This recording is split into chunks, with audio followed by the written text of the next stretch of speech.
مشکل میں گھرے پاکستان کے لیے مزید مشکلات بڑھنے لگیں، قرض کی ادائیگی بھی مشکل ہو گئی۔ وزارت خزانہ کا ذرائع کا کہنا ہے کہ حکومت کو جنوری کے پہلے ہفتے میں خلیجی بینکوں کو قرضے واپس کرنے ہیں۔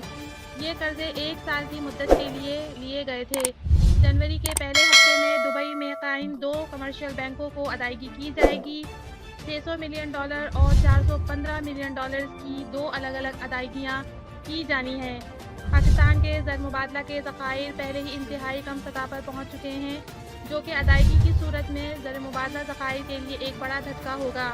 ملک کے زر مبادلہ کے ذخائر مخصوص $5.5 ارب کے قریب رہ گئے ہیں۔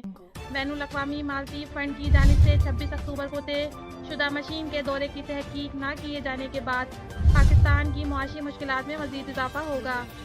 ڈیفالٹنگ کے خطرات بڑھ چکے ہیں اور سابق وفاقی وزیر خزانہ مفتاح اسماعیل بار بار یہ کہہ رہے ہیں کہ IMF پروگرام کے عدم موجودگی میں ملک ڈیفالٹڈ کی طرف جائے گا، اور موجودہ وفاقی وزیر خزانہ اسحاق ڈار کا کہنا ہے کہ پاکستان بین الاقوامی ادائیگیوں میں ڈیفالٹڈ نہیں کرے گا، کیونکہ حکومت نے رواں مالی سال 2023 کے لیے 31 سے 32 ارب ڈالر کی تمام ضروریات کا بندوبست کر لیا ہے۔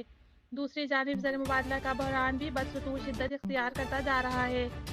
انٹر بینک اور بلیک مارکیٹنگ ریٹ کے درمیان فرق 25 سے 30 روپے فی ڈالر تک جا پہنچا ہے۔